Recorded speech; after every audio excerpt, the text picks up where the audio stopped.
उत्तराखंड के गाँव में रातें कुछ अलग होती हैं। यहाँ अंधेरा सिर्फ रोशनी का नहीं होता, ये आवाजों तक को भी निगल जाता है। शाम होते ही जंगलों की तरफ कोई जाता ही नहीं, क्योंकि वहां से अक्सर कुछ ऐसी आवाजें आती हैं जो किसी जानवर की तो बिल्कुल नहीं होती। कभी कभी ऐसा लगता है कि कोई पीछे चल रहा है, कदमों की आवाज आती है, पर पीछे मुड़ के देखो कोई भी नहीं होता। गांव के बुजुर्ग अक्सर कहते हैं कि तुम रात के समय सफर कर रहे हो और अचानक हवाएं रुक जाएं और चारों तरफ सन्नाटा फैल जाए, तो समझ जाना कि तुम अकेले नहीं हो। और कुछ रातों में ऐसा होता है कि किसी का नाम सुनाई देता है, इतनी पास, इतनी करीब कि जैसे कोई तुम्हारे बगल में कान के पास खड़ा हो, और देखने पर कोई नहीं है। उत्तराखंड के गाँव में, जंगलों में सबसे डरावनी चीज ये नहीं है कि कुछ दिख जाए या कुछ ऐसा देख लिया कि तुम डर जाओ। सबसे डरावनी चीज है कि जब तुम्हें कोई दिखता ही नहीं है और महसूस होता है कि कोई है। और इसीलिए यहाँ अक्सर लोग कहते हैं कि रात में आवाज आए तो पीछे मुड़कर मत देखना, क्योंकि पहाड़ों में हर चीज परछाई नहीं छोड़ती। तो विदाउट टाइम वेस्ट करें, हम आज का अपना हॉरर रियल इंसिडेंट शुरू करते हैं। और ये इंसिडेंट मेरे मम्मी मेरे साथ शेयर करेंगे, तो चलो बुलाते हैं मम्मी को। तो मेन स्टोरी शुरू करते हैं। एंड मेन स्टोरी शुरू करने से पहले मैं आप लोगों को थोड़ा सा आइडिया दे देता हूँ, एक ग्राउंड रख देता हूँ कि आप लोगों को पता लग सके किस बारे में बात हो रही है।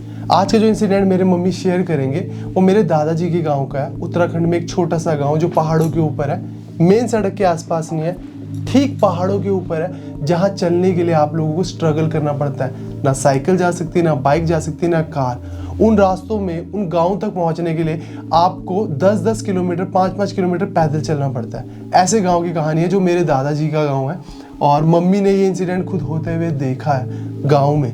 तो अब मम्मी आगे स्टोरी आप सबके साथ नरेट करेंगे। बता मम्मी। पता क्या होता है, जैसे यहाँ पे है तो प्लम्बर का काम कोई करेगा, बिजली का कोई करेगा, अब फटाफट आए अपने वाहनों में और चले गए। कोई भी है, मतलब अलग अलग काम करने वाले होते हैं। तो गांव में क्या है कि भाई 1-2 बंदे ही मिल जाए बहुत है, वो सब काम जानते हैं। जैसे पेंट का भी जान लेते हैं, बिजली का भी जान लेते हैं, छोटा मोटा कोई अगर कोई और काम करना हो वो भी जान लेते हैं कि भाई जितना हो सके मैं कर लूँ, मेरे से हो जाए, है ना। तो ऐसा ही एक लड़का है, तो वो कहता मेरे को काम मिल गया इधर नीचे किसी घर में, तो 3-4 दिन का काम था। तो उसने सोचा कि भाई मैं जितनी जल्दी हो सके ये 3-4 दिन का काम कर लूँ, फिर आगे और काम पकड़ लूँगा। तो पहले दिन भर वो रोटी खा के अपने घर से फटाफट आया, अपना काम शुरू करने लग गया, जो भी काम रहा होगा उसका। वो दूसरे गांव का था? हाँ, वो दूसरे गांव का था। उधर उतना पैदल आना था उसने, जल्दी जाना जल्दी आना, 1-2 घंटे का रास्ता सुबह पैदल आना, उतना ही फिर शाम को घर भी जाना है। इतना तो फिर जो दिन में टाइम बचे उसी में तो अपना काम निपटाना है फटाफट करके। तो सुबह आते ही अपने काम पे लग गया। तो जैसे ही वहाँ आया, वो कहते काम शुरू करा, तो उसका थोड़ा मन खराब सा होने लग गया, उसका सर घूमने लग गया, ऐसे बेचैनी सी होने लगी कि ये भाई कैसे करूँ। उसने वो सोच रहा है कि भगवान, मैं तो बोल रहा हूँ मैं 2 दिन का काम है, ये तो 10 दिन में भी निपटाना मुश्किल है, 10 दिन लग जाएंगे ऐसे तो मेरे। पर फिर भी वो ऐसे ही काम करने लग गया। एक दिन उसने जितना वो काम रहा होगा थोड़ा बहुत निकाल दिया और 3-4 बजे अपने घर के लिए चल पड़ा। तो ऐसे थका हारा सा ही, मतलब ऐसे सुस्त सा चले गया। पहला दिन तो उसका हो गया। फिर दूसरे दिन भी वो काम पे आया, उतनी उससे आना था, उसका ये था कि भाई थोड़ा आज निपटा दूंगा, थोड़ा कल होएगा। फिर दूसरे दिन भी उसके साथ डिटो वही, कभी वो इस जो रूम उसने पहले काम कर दिया जिसमें, वहाँ खटपट की आवाज़ आ रही, कुछ हो रहा, मतलब उसको ये लग रहा है कि यहाँ कुछ चूहा बिल्ली, कुछ कुत्ते कत्ते तो नहीं, दरवाज़ा खुला रहा होगा, कुछ अंदर बढ़ तो नहीं गया। वो ऐसे मतलब उसको लग रहा है कि यहाँ कोई, जबकि घर में मेंबर कोई भी नहीं था, वो बेचारा काम करने आया था। और जो जिनका घर था वो भी नहीं थे घर। वो शुरू वाले दिन थे, कहते वो शाम को अपने चले गए, उन्हें जहाँ जाना होगा उन्होंने चाबी दे दी कि भाई तू 2 दिन काम करना, परसों फिर फिनिशिंग वाले दिन हम आ जाएंगे, कल तो कर लियो काम। वो दूसरे दिन कोई भी नहीं था घर पे। दूसरे दिन कहते उसको ये लगा कि भाई यहाँ पर कोई है, कि भाई कुछ न कुछ या छोड़ा घर है या बिल्ली है कि क्या है क्या नहीं है। वो वैसे ही, पर दिक्कत नहीं है, वो बेचारा काम करता रहा। फिर अपना 3-4 बजे निकल पड़ा घर को। जब वो घर गया तो शाम को जो एक लड़का रहता था, वो उसका पार्टनर था, कोई खाना वाना भी बनाता था। वो रात को कहते अंगीठी जलाते हैं हम, किसी टाइम हीटर या गैस वूस यूज़ कर लेते हैं, पर ज़्यादातर अंगीठी चूल्हे में काम करते हैं, पानी पुनी गरम। फिर उसने उसको वो बात बताई तो दोनों हंसने लगी, बल्कि यार कुछ नहीं होता है ऐसे ही, क्या तो अकेले गया, मैंने बोल दिया था मैं भी साथ चलता हूँ, तब तो तुझे लगा कि भाई क्या मैं ही कर लूँगा काम, ऐसे वैसे बातें बढ़ाने लगे। फिर उन्होंने इग्नोर कराया, वो घर में आके तो खाना वाना खाया होगा, फिर ठीक हो गया थोड़ा सा, फिर सो गए। तो उसको जैसे ख्वाब होते हैं ना, ख्याल होते हैं, तो उसको वही लग रहा बल जैसे नींद में भी कि यार मेरी मंजा चारपाई तो नहीं हिल रही है, या मेरा ये गद्दा रजाई जैसे हिल तो नहीं रही है। खाना वाना खा के भी उसको मतलब वो कि जैसे बोलते हैं कि भाई उसको वही ख्वाब आ रहे हैं कि भाई जैसे मैं वहाँ पे डरा। फिर कुछ नहीं, सवेरे वो कहता बोलो कि यार मैं तो जा रहा हूँ, अब आज तूने आके क्या करना, अब तो लास्ट काम है, थोड़ा ही है, वो भी मिल जाएंगे जिनका है, वो फिनिशिंग करके फिर मैं आ जाऊँगा, बस आज का काम है। अब वो भी दूसरा लगा होगा कहीं और कि क्या ज़रूरत है तेरी, मैं कल ही चले जाऊँगा। वो फिर आज आ गया काम पे। तो कहते जब काम हम करा शुरुआत में ही उसका सर आँखें ऐसे होगी कि जैसे अंदर से ठंड रही होगी या कुछ रही होगी, तो उसकी आँखें भी लाल होने लग गई। कहते ऐसे बंद जैसे दुखने वाली नहीं होती, कभी आँख वो हो जाती हैं तो रेड रेड होने लगी वाली आँखें। कहते फिर दोपहर में मैंने मेरे टिफ़न ले जा रखा था खाने का, फिर मैंने एक रोटी खाई उसकी, वो टिफ़न भी ऐसे रख दिया गया, खाना भी नहीं खाया, मेरा मन ही नहीं करा। फिर मैंने जैसे तैसे काम तो फिनिश कर दिया। जिनका घर था वो भी आए, कहते वो आया, उन्होंने मेरा जो वो दिहाड़ी धूड़ी थी वो पैसे दे के 3 बजे वो भी निकले, मैं भी निकल पड़ा घर के लिए। तो थोड़ी दूर आते आते थोड़ा सा हमारा उधर पानी पुनी है, धारा, पानी का धारा, तो वहाँ पे कहते मैंने आँखें सेकी।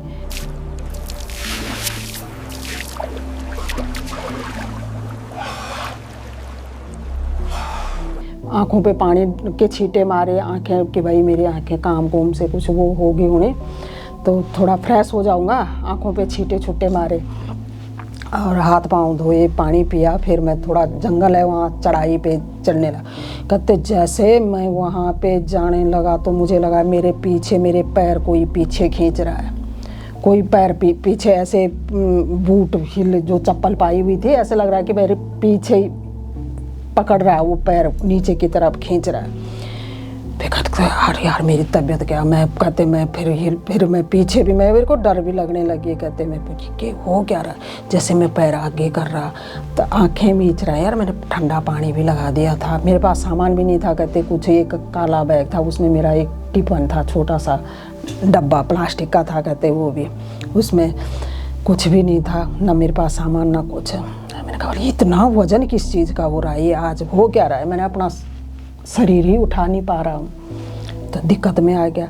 कहते 2 कदम जंगल की तरफ गया मैं, थोड़ा सा आके, फिर कहते पीछे से धड़ धड़ जैसे कोई बाघ रिक के लिए पत्थर फेंक रहे हैं ना, ऐसे पत्थर फेंक रहे, बल धड़ा धड़ पीछे गिड़गिड़ की आवाज़, पत्थरों की पैट पैट हो रही। मुझे लग रहा है कि चिंगारियाँ तक उड़ रही हैं पीछे, इतनी जोर शोर से वो पत्थर बज रहे हैं। कहते मुझे डर भी लगने लगी। कहते पर इतना था मेरे मन में, सेंस में कि भाई मैंने पीछे नहीं देखना, चाहिए जो मर्जी हो, ये चिड़बिड़ भी हो रहा तो पर नहीं देखूंगा, क्यों मुझे डर बैठ गया था मेरे दिल में। कहते तो उसने पीछे मुड़कर देखा ही नहीं देखा। कहते वो मैं सिर्फ शब्द सुन रहा था कि कोई अब पत्थर मार रहा है मेरे पीछे, बहुत तेज तेज, और ऐसे बिजली सी, वो बिजली का भी काम करता। कहते जैसे 2 तार करंट होते हैं, वो पीछे चिड़चिड़ी की आवाज़ है। तो मैं ऐसे जा रहा हूँ तो मेरे को लग रहा है ये चिंगारी सी आ रही है पीछे, बिजली की जैसे चिंगारी सी पड़ रही है पीछे। पर फिर भी कहते मैं आगे ही, कोशिश मेरी ये रही कि मैं आगे जाऊँ, पर मेरे पैर कहते पीछे खींच रहा, कोई पीछे खींच रहा। तो मैंने लंबे ऐसा कहते मैं डर इतना गया कि पूछो मत। मैंने कहा कि बाबा आज तो मर गया मैं, अब घर पहुंचना मेरा मुश्किल हो गया, तो पकड़ ही दिया जिसने भी पकड़ना है।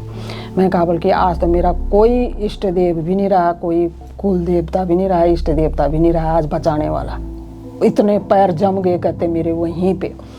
तभी 10 कदम आगे पे कहते एक काला काला वास्कट वाला बंदा वास्केट मतलब वो नहीं होते जो जैसे शॉल नहीं, ये बटन वाला, जैसे हाफ स्वेटर वाला, हाफ बटन वाली, ऐसे स्वेटर, काला स्वेटर वाला उसी रास्ते पे ऐसे लेफ्ट साइड बैठा हुआ ऐसे ऐसे, तो उस पर मेरी नज़र लग गई।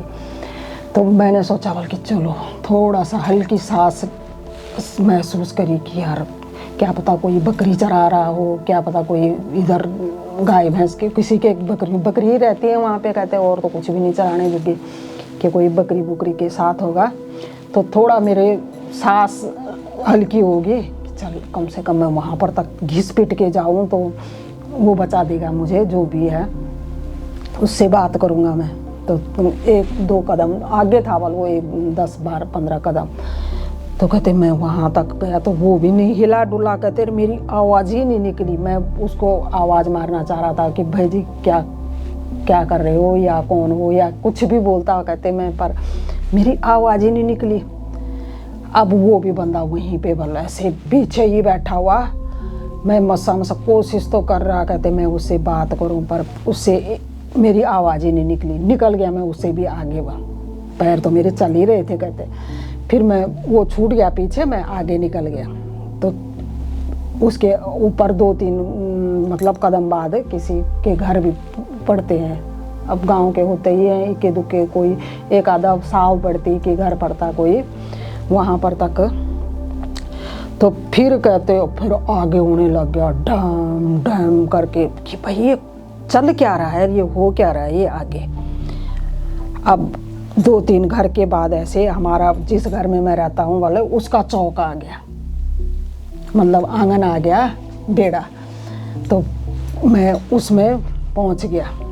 जैसे ही कहते मैंने अपने बेड़े में पैर रखा तो जो मेरा पार्टनर था, कहते मैं अभी तो मेरे को डर लग रही है जब वो गांव की बात याद करके, कहते वो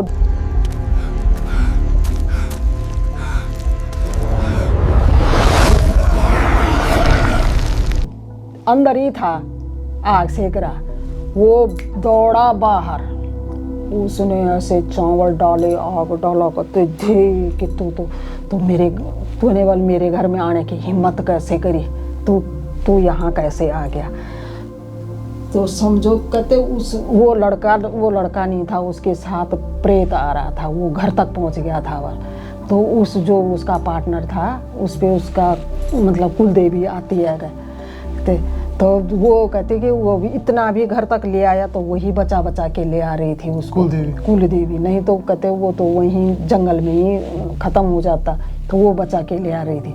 तो जैसे ही वो आंगन में आया, वो बंदा तो अंदर था, उसको तो पता भी नहीं कि आ गया कोई बाहर, वो तो अपने चूल्हे पे आग सेक रहा था। तो वहीं से उस पर भगवान चढ़ गए और सीधे आके उस पर ताड़े मारे, बल 2 थप्पड़ मार दे उस लड़के पे। और वो तब जाके झंड करता, इतना हल्का हुआ मेरा शरीर, फिर वो बिल्कुल फ्रेश हो गया जब उसको भगाया। तो खुद उसको बल कहते तब वो दिया उसने जो मांगा होगा, कि एक वो बलि मांगी बल मुर्गा और एक खड़ा रोट, पता नहीं रोट और पता नहीं क्या क्या बोल रहा था, खिचड़ी बोलते हैं, 7 किस्म के अनाज की खिचड़ी। अच्छा, ये सब चीजें उसने बोला बल भगवान उस जिस पे देवता आया कि ये चीज तेरे को दूंगा, तुझे देंगे हम, और इसको छोड़ दे के, अच्छा, कि तू इसका कुछ नहीं बिगाड़ सकता है, बदले में मांग तुझे क्या चाहिए। तो अगर उसने ये सब मांगा, उसने ऐसी चीज मांगी बोल, तो वो तो बड़ी बली मांग रहा था, कहते पर देवता वो हो गया कि भाई हमने ये देना, तुझे मानना होगा इसमें, नहीं तो देख मैं तेरे को क्या करता। फिर वो मान जाते होंगे, पर वो कहता उस दिन से तो मैंने काम ही छोड़ दिए थे नीचे वाले, कि मैं तो नहीं जाऊंगा भाई, जो हमारे गाँव के काम थे। हाँ, कि कहते मैं तो उस दिन से इतना डर गया था कि अब तो मैं वहाँ काम पे ही नहीं जाऊँगा। भगवान आके फिर उसने वो कर के फिर शनिवार के दिन, बल्कि मंगलवार के दिन, उसमें वो जो चीज़ उसने 7 चीज़ की खिचड़ी बना के, ये खड़ा रोट बना के और मुर्गे की बलि दे के, सारा उसी जंगल में पूजा दी। कहते मैंने 3 बार पूजा दी उस वहाँ पे। 3 बार क्यों? 3 बार इसलिए कि वो जिस घर में रहता था, कहते उस घर में भी वो ऐसे ही था। अच्छा, उस घर में भी कुछ था जो उसको वहाँ से भी लग गया था? वहाँ से भी लग, तब तो उसके ग्रह हल्के थे बेचारे के, वो तंग तंग कर ही रहा था। जंगल में तो कुछ और लगा और वहाँ कुछ और लगा। वो जंगल वो लगा नहीं था, जो जहाँ वो रहता था वो लगा लोगा कुछ नहीं था, लगा तो जंगल ही वाला था। पर जो जहाँ वो रहता था वहाँ भी उसको मतलब ऐसे खटर खटर की या कुछ कपड़े बिटोने की या बक्सा खोलने की ऐसी आवाज़ें होती थी।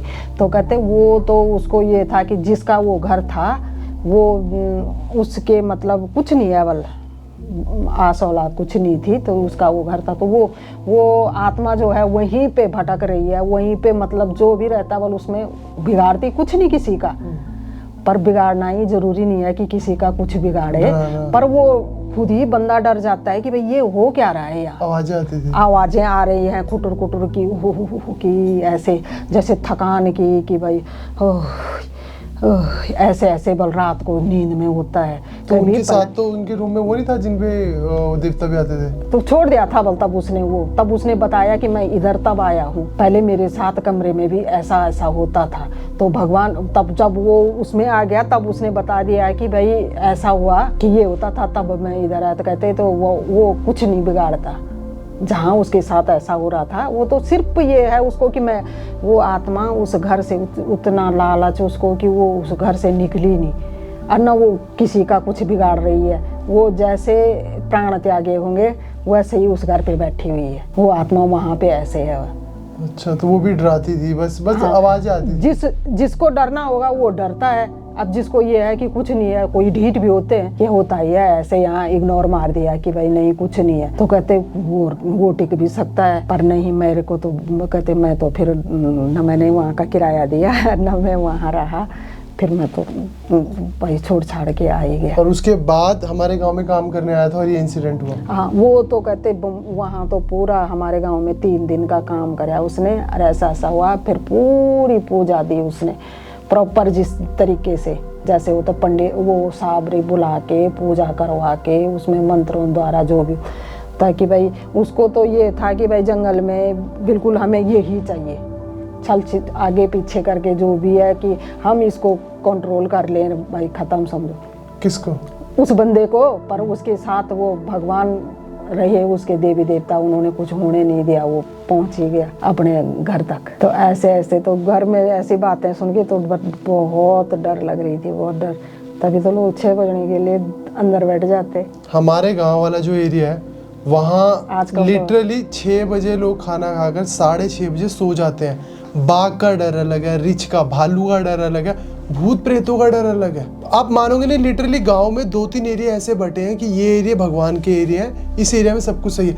कुछ एरिया ऐसे जो भूत प्रेतों के एरिया, वहाँ रात के समय या शाम के समय आवाजें आ रही होती हैं, उस जगह जाने से भी मना करते हैं। अभी तो कुछ जगह ऐसी है, जैसे हमने कभी वहाँ कुछ होते नहीं देखा, पर पापा ने बहुत कुछ होते हुए देखा है, तो पापा हमें जाने नहीं देते, दूर से रोक लेते हैं, रुक जाओ क्या कर रहे हो। हमें लगता है कि यार इतना क्या ही होगा, पर पापा और उन्होंने देखा है बचपन में, तो जाने नहीं देते। ऐसे ऐसे है कि एरिया डिवाइडेड है, कुछ मतलब भगवानों के एरिया है, कुछ प्रेतों के एरिया। ये जो इंसिडेंट है ये उस पर्सन का था जो दूसरे गांव से हमारे गांव में काम करने आया था, क्योंकि एक ही पर्सन वहाँ सारे काम कर देते हैं, लोग मिलते नहीं है, तो उनको भी ये होता है कि सारे टाइप के काम सीख लो ताकि हमारी दिहाड़ी बन जाए, छोटे मोटे सारे काम करके कर देंगे। तो ये इंसिडेंट था जो मम्मी ने शेयर करा। एंड आप लोगों का क्या ओपिनियन है इस इंसिडेंट के बारे में, जो उत्तराखंड के या उत्तराखंड के बाहर के लोग हैं, उन सबका क्या ओपिनियन है मुझे ज़रूर बताना। मैं ट्राई करूँगा कि ऐसे ही हॉरर इंसिडेंट जो ट्रू है वो लेकर आता रहूँ। एंड अगर आपको मम्मी के साथ का हॉरर इंसिडेंट सही लगा है तो कमेंट सेक्शन में ज़रूर बताना है। मैं मम्मी के साथ और हॉरर इंसिडेंट्स लेकर आऊँगा, पापा के साथ और हॉरर इंसिडेंट्स लेकर आऊँगा, ताकि आप सबको और ज़्यादा कनेक्टेड फील हो। तो अगर आप लोगों के पास नए हॉरर इंसिडेंट है तो आपको ईमेल आईडी मेरी दिख रही होगी, यहाँ शेयर करो अपने अपने हॉरर इंसिडेंट, मैं रीड करूँगा एंड यहाँ सबके साथ शेयर करूँगा। तो मिलते हैं नेक्स्ट हॉरर स्टोरी में, तब तक के लिए बाय, टेक केयर।